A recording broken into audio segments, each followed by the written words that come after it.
निधि कोटि, काग के भाग कहा कहिए, हरि हाथ से ले गयो माखन रोटी। उस काग के भाग कहाँ करिए, भगवान के हाथ से कम रोटियां खा लेता है, मेरे जैसी अभागन कौन होगा। उद्धव जी ने खूब समझाया, अरे क्या रोती उनके लिए, भगवान सर्वत्र हैं, कहाँ नहीं है, ऊपर नीचे आगे पीछे हर कण कण में भगवान समाये हैं, कहाँ नहीं है भगवान। ज्ञान की भाषा सुन जा रही है, लेकिन जिसने साकार का दर्शन किया हो वो निराकार में कैसे उसकी प्रीति हो जाएगी।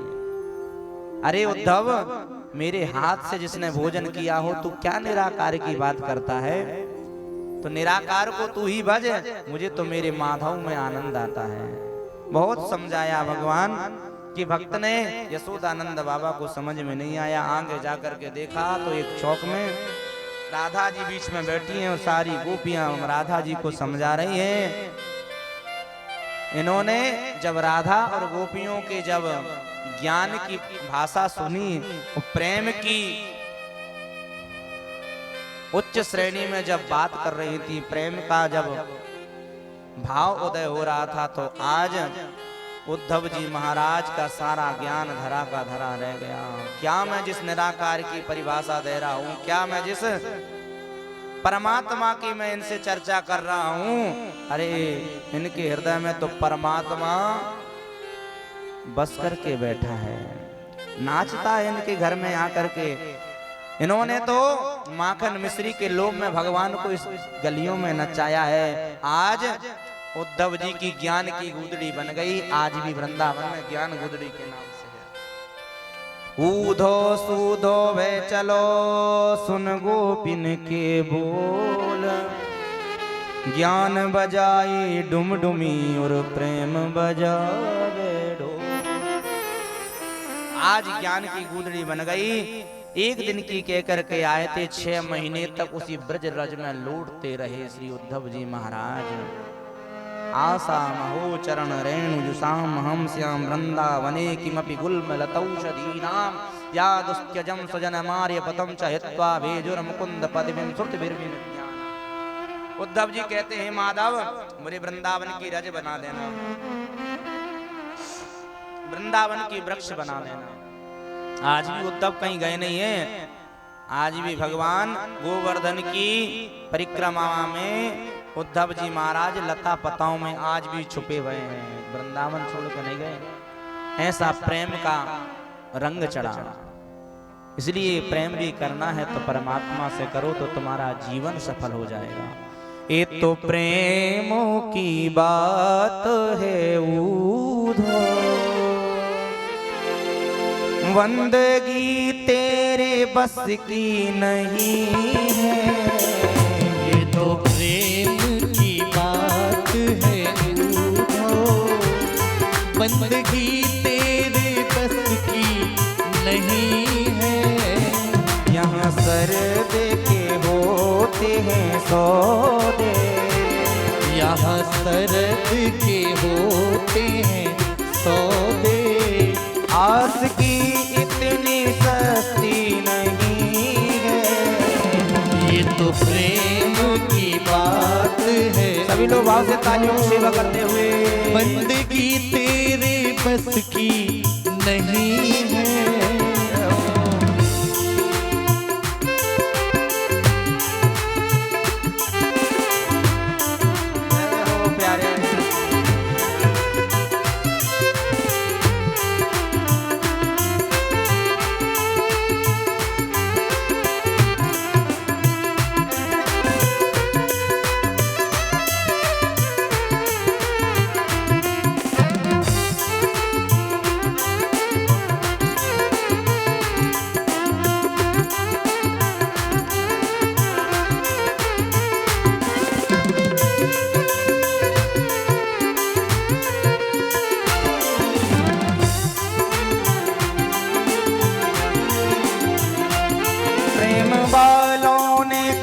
भक्त पूछा, उनकी पूजा में सुन ले ऊधो।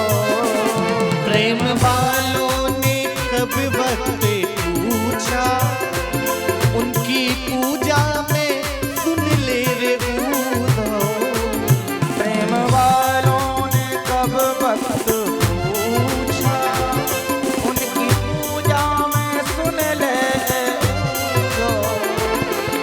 प्रेम वालों ने कब वक्त पूछा, उनकी पूजा में सुन ले रे ऊधो। यहाँ दम दम में होती है पूजा, मोहन यहाँ दम दम में होती है पूजा। सर झुकाने की फुर्सत नहीं है। ये तो प्रेम की बात है ऊधो, बंदगी तेरे बस की नहीं है।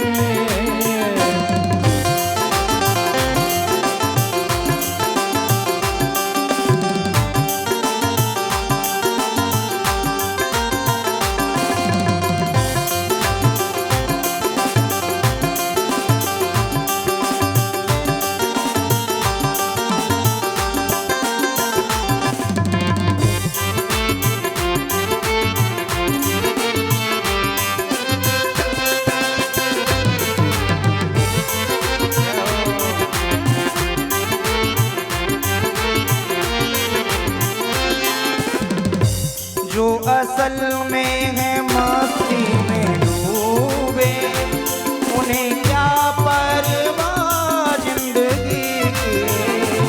जो असल में है मस्ती में डूबे, उन्हें क्या परवाह सेवा करते हुए कम से कम भाव से। जिंदगी जो असल में है मस्ती में डूबे, उन्हें क्या परवाह जिंदगी की। जो असल में है मस्ती में डूबे, उन्हें क्या परवाह जिंदगी की।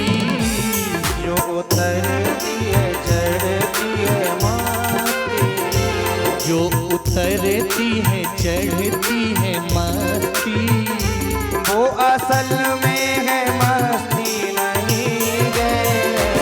ये तो प्रेम की बात है ऊधो, बंदगी तेरे बस की नहीं है।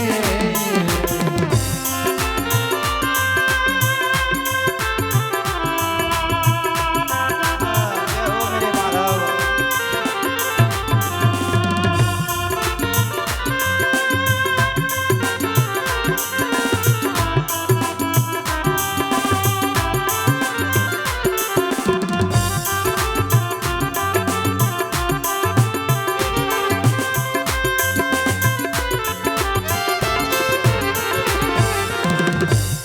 जिनकी नजरों में है श्याम प्यारे, वो तो रहते हैं जग से निराले। जिनकी नजरों में है श्याम प्यारे, वो तो रहते हैं जग से भी न्यारे। जिनकी नजरों में है श्याम प्यारे, वो तो रहते हैं जग से निराले। जिनकी नजरों में है श्याम प्यारे, वो तो रहते हैं जग से भी न्यारे। जिनकी नजरों में मोहन समाए, जिनकी नजरों में मोहन समाए, जिनकी नजरों में मोहन समाए। जिनकी नजरों में मोहन समाए। वो न डर फिर तरसती नहीं है। ये तो प्रेम की बात है ऊधो, बंदगी तेरे बस की नहीं है। यहाँ दर्द के होते हैं सौदे, आशिकी इतनी सस्ती नहीं है। ये तो प्रेम की बात है ऊधो, बंदगी तेरे बस की नहीं है। बंदगी तेरे बस की कांवरिया, बंदगी तेरे बस की नहीं है। मन मोहना,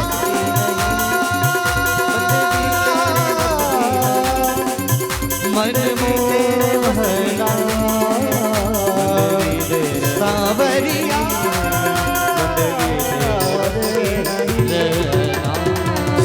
बोली कृष्ण कन्हैया लाल की। जय जय श्री राधे। गोपियों के जब इस भाव को देखा तो भगवान के भक्त उद्धव जी महाराज की सारी ज्ञान की गोदड़ी बन गई, भागे वहां से और भगवान को खूब डांट लगाई। आपको शर्म नहीं आती? ग्वाल बाल गोपी आपकी विरह में रोते हैं और आप यहाँ पर आनंद से रह रहे हैं। आपने मुझको कहा कि ग्वाल बाल गोपी इतने ज्ञानी हैं। भगवान ने कहा उद्धव आपको ज्ञान तो था लेकिन प्रेम नहीं था, इसलिए प्रेम की चादर उड़वाने के लिए ही तो हमने तुमको वृंदावन भेजा था। भगवान कहते हैं कि उद्धव ग्वाल बाल और गोपियां मेरे से अलग नहीं है। एक क्षण के लिए नेत्र बंद कराए उद्धव के, वो वहीं पर सबका दर्शन करा दिया। बोलो भक्त वत्सल भगवान की जय हो। इस तरह भगवान श्री सुखदेव जी महाराज ने उद्धव चरित्र की पावन कथा को यहीं पर विश्राम दिया है। आइए इसी के साथ में भागवत का 10वें स्कंद का पूर्वार्ध समाप्त, उत्तरार्ध में हम सभी लोग प्रवेश करते हैं। भागवत के 10वें स्कंद में 90 अध्याय हैं। 50 अध्याय के बाद में पूर्वार्ध समाप्त हो जाता है, उत्तरार्ध समाप्त हो जाता है। इस कथा से शिक्षा क्या मिलती है? जब उत्तरार्ध प्रारंभ हुआ तो भगवान पर जरासंध के आक्रमण होने लग गए। इसी प्रकार जब हमारे जीवन का उत्तरार्ध प्रारंभ होता है तो हम पर भी जरासंध के आक्रमण होने लगते हैं। भगवान ने शिक्षा दी है, इस कथा से शिक्षा बता रहे हैं। जरा यानी बुढ़ापा। हम लोगों की जब 50-51 साल की आयु हो जाती है तो हम लोगों का भी जरासंध से आमना सामना होना प्रारंभ हो जाता है। भगवान ने कहा है कि इस बुढ़ापे से कोई नहीं बच सकता। आज भगवान ने ये लीला दर्शन कराकर यही भाव प्रकट किया है। जब जरासंध का आक्रमण होने लगा तो 17 बार भगवान ने जरासंध को हराया। हम भी 17 बार का कई बार हरा देते हैं। आंखों से दिखना बंद होता है, चश्मा लगा लेते हैं। दांत टूट गए तो दांत लगवा लिए, कानों से सुनना बंद हुआ, मशीन लगवा ली, बाल काले करने के लिए डाई लगवा ली, और भी यदि थोड़ा सा स्फूर्ति कम है, ताकत कमजोरी आ रही तो च्यवनप्राश खा कर बढ़ा रहे हैं। बोलो राधे राधे। जाने कितनी बार हमने जरासंधों को हराया, लेकिन भगवान को भी एक बार हारना पड़ा। आज 18वीं बार इसने ब्राह्मणों को पूजा पर बिठा दिया। खबरदार यदि इस बार में हार गया तो सारे ब्राह्मणों का सर कलम कर दिया।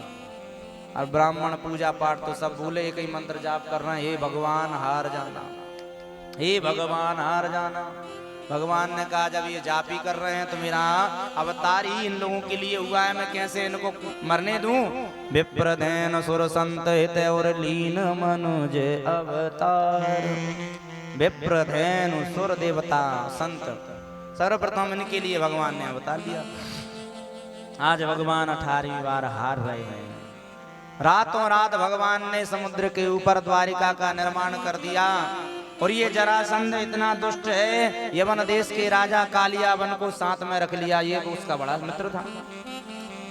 और यवन देश के उस राजा कालियावन ने भगवान के ऊपर चढ़ाई कर दी। साथ में रातों रात सारे मथुरा वासियों को द्वारिका में भेज दिया।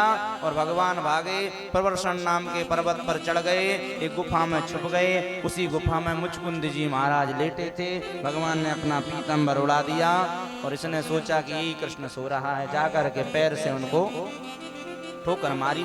जैसे ही ठोकर मारी मुचकुंद जी जागे और जैसे नेत्र खोल के देखा, देखते ही देखते एक कालियावन नाम का जल करके राख हो गया। प्रेम से बोलो संत भगवान की जय। मुचकुंद जी को दर्शन दिया और आशीर्वाद देकर के सीधे भगवान द्वारिका पहुंच गए।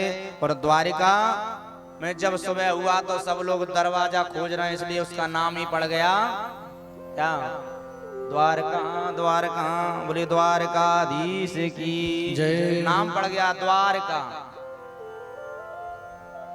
प्रथम विवाह भगवान का रुक्मिणी मैया के साथ में द्वारका पुरी में हुआ है। ये सुखदेव जी महाराज परीक्षित जी को श्रवण करा रहे हैं। परीक्षित जी ने प्रश्न किया महाराज कैसे हुआ, तब जाकर के सारी कथा सुनाई है। आइए हम सभी रुक्मिणी विवाह की ओर चलते हैं। सभी से निवेदन है, सभी लोग रुक्मिणी जी का पूजन करेंगे। जब हमारे आयोजक यजमान पूजन कर लेंगे, इसके बाद आप सभी लोग कन्यादान का पूजन करेंगे, कन्यादान लेंगे और भगवान श्री कृष्ण का पूजन करेंगे और आज की पावन कथा को यहीं पर प्रणाम करते हुए अपने घर को जाएंगे। कल सभी से निवेदन है, कल अंतिम दिवस की कथा है, आप लोग जरूर से जरूर पधारें। आइए, ये रुक्मणी कौन है? भगवान भीष्मक सुताम रुक्मणी रुचिरानना राक्षसेन वेदानेन उपएमे इति श्रुतम। भीष्मक जी की बेटी का नाम है रुक्मणी, ये साक्षात लक्ष्मी स्वरूपा बन करके प्रकट हुई है। लेकिन भगवान का जो विवाह हुआ है उसका नाम है राक्षस विधि। क्या विधि से विवाह हुआ है? विवाह 4 प्रकार के बताए गए हैं। जो माता पिता की राजी खुशी में होता है उसका नाम है ब्रह्म विवाह, सर्वोत्तम विवाह है। इसके बाद में जो महाराज लड़का लड़की की पसंद से होता है उसको कहते हैं गंधर्व विवाह। आज के समय में आप सब जानते ही हो, बोलो राधे राधे। तीसरे नंबर का होता है पिशाच विवाह।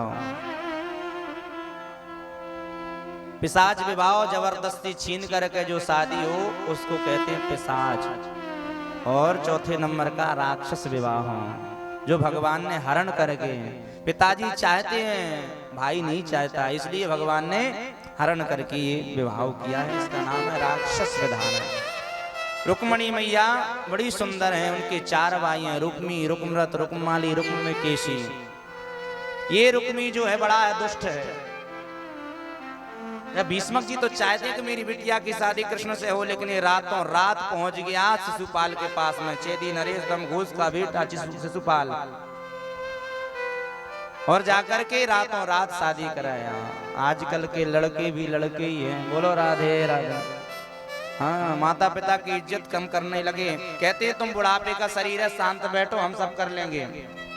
लेकिन भैया ये अभी ढोल ढपाले बंद करवा 5 मिनट के।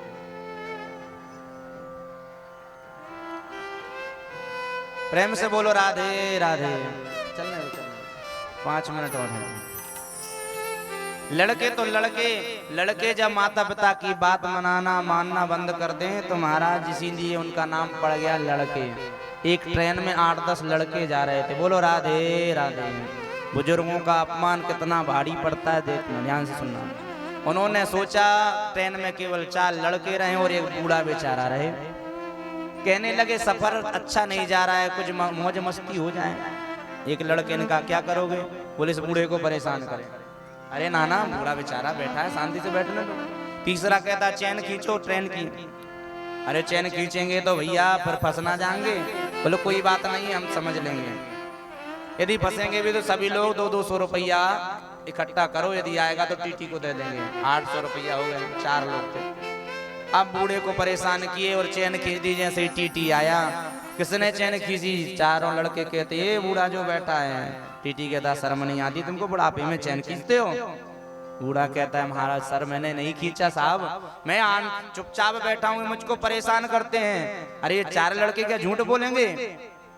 बूढ़े ने कहा कि अब यदि मुझे ये परेशान कर ही रहे हैं और अब मैं फंसी गया हूँ तो मेरा नाम भी बूढ़ा है। बूढ़ा कहता है देखिए टीटी से कहता है कि मैंने इसलिए चैन खींची क्योंकि इन्होंने मेरे पैसे छीन लिए। क्यों चैन खींची? बोले पैसे छीन लिए। कितने पैसे थे तुम्हारे? बोले भरोसा नहीं होता सर आपको, तो ये जो सामने लड़का खड़ा है इसकी जेब में देखो 800 रुपए निकलेंगे। बोलो राधे राधे। और जैसे टीटी ने 800 रुपए देखे निकाल कर गए तो 800 ही निकले, 9 भी नहीं थे। चारों लड़कों को पकड़ करके पुलिस ले गई और जैसे ट्रेन से बाहर निकल रही थी महाराज तो बूढ़ा अपनी दाढ़ी पे हाथ घुमाती हुई कहता है भैया ऐसे ही थोड़ी ना सफेद हो गए, तुम अपनी अकल लगा रहे थे, हमने अपनी अकल लगा दी। बोलो राधे राधे। इसलिए बुढ़ापे का शरीर है, बड़े बुजुर्गों का सम्मान करना चाहिए। रुक्मी लेकिन भगवान से द्वेष रखता है, रातों रात शिशुपाल से शादी तय कराया। लेकिन आज रुक्मणी मैया को पता चला तो अपनी भाभी के पास दौड़ी दौड़ी गई। भाभी ने कहा अरे तुम्हें पहले कहना था, अब एक काम करो सप्तपदी लिखो ताकि भगवान के पास पहुंच जाए। इधर सप्तपदी लिख करके ब्राह्मण के द्वारा भेजी है, भगवान ने पढ़ी है। उधर भगवान बारात की तैयारी कर रहे हैं। अब भगवान की बारात आ रही है, ढोल वाले ढोल बजाएं। उधर से रुक्मणी मैया को पता चला कि भगवान आ रहे हैं। आज सखियों के साथ में रुक्मणी मैया कुल देवी की पूजा करने आ रही हैं। प्रेम से बोलो द्वारिकाधीश की। आइए हम सभी लोग रुक्मणी के मैया का दर्शन करें और हम भी सभी रुक्मणी मैया के साथ में दौड़ पड़ी रुक्मणी अपने भाभी बहनों के पास, अपनी सहेलियों के पास। और क्या कह रही हैं? आओ मेरी सखियों मुझे मेहंदी लगा दो, मेहंदी लगा दो मुझे ऐसी सजा दो, मुझे श्याम सुंदर की दुल्हन बना दो, मुझे श्याम सुंदर की बोलिए रुक्मणी मैया की। मुझे श्याम सुंदर की दुल्हन बना दो। आओ मेरी सखियों मुझे मेहंदी लगा दो, आओ मेरी सखियों मुझे मेहंदी लगा दो, मेहंदी लगा दो मुझे ऐसी सजा दो, मेहंदी लगा दो मुझे सभी लोग आइए। सजा दो, मुझे श्याम सुंदर की दुल्हन बना, मुझे श्याम सुंदर की दुल्हन बना